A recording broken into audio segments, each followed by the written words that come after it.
objetos transicionais e fenômenos transicionais. Você tem aí, né? Ó, o Winnicott diz, quase chega numa perversão, mas não chega a ser uma perversão. Você tem lá modificando para uma negação da separação, que é uma coisa em si. Mas tem algo ainda que ele vê uma esperança, ainda tem aí uma coisa direcionada para a mãe, um pedido para a mãe, né? O pedido de reparação desse afastamento. Isso está presente. Depois chega Sonhar, Fantasiar, Viver, uma história clínica que descreve uma dissociação primitiva. Do ponto de vista de observador, quem está olhando ali a realidade do que acontece, não aconteceu nada. De fato, nada tem probabilidade de acontecer pelo fato de tanta coisa estar acontecendo no estado dissociado. Lembra que ele falou lá em cima? O quanto a fantasia puxa essa energia, drena essa energia? Depois, na outra semana, o Brincar, o caso Edmund e o caso Diana. E permanência mental da mãe, simbólica. No caso aqui da Diana, já tem mais esse convite de ficar indo para fora. Então, o Winnicott saca aqui, desse brincar que ela está, que ela vai várias vezes, pelo menos 2 momentos, ela se preocupa com a mãe e o Winnicott diz assim, escuta, adverte, né, ó, fica tranquila, sua mãe está chorando por conta do seu irmãozinho, mas que depois traz um outro detalhe, né? Depois, na outra semana, a atividade criativa e a busca do self. Depois de todo esse tempo, 2 horas praticamente, ela dizer assim, fico contente que você sabia que eu precisava dessa sessão, ela retoma elementos hostis, se questiona, não sei se consigo me recordar ou se eu estava falando comigo mesmo. Só agora o Winnicott, nesse ponto, fez uma interpretação. Depois, na outra semana, a criatividade e suas origens, elementos femininos, elementos masculinos.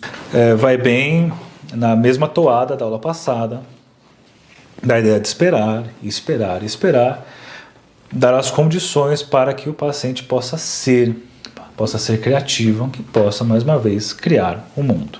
Depois, interrelacionar-se independentemente do impulso instintual em função de identificações cruzadas. Você tem relação de objeto, e aí ele faz um contínuo assim, né, um intervalo, e do outro lado aqui, o uso do objeto, coisas diferentes.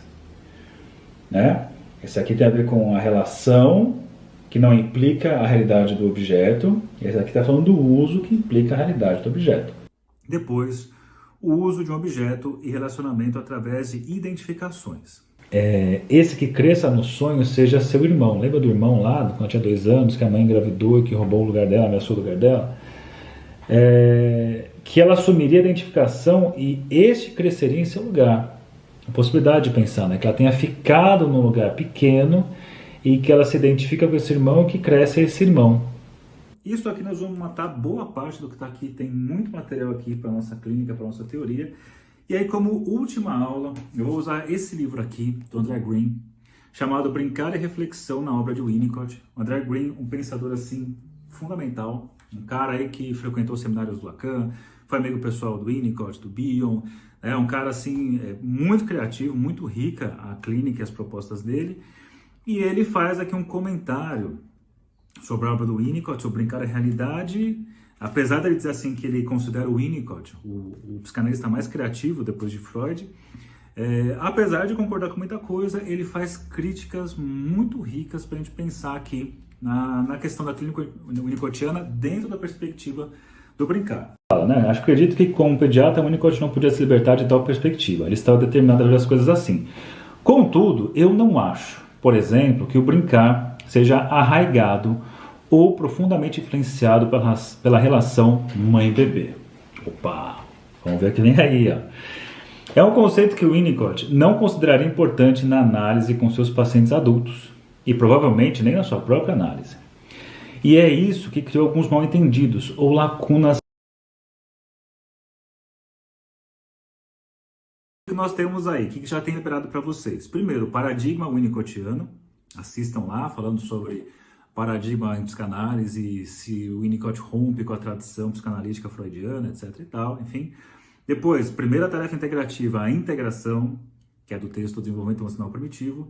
Depois, tarefas integrativas, personalização, que é a segunda tarefa integrativa.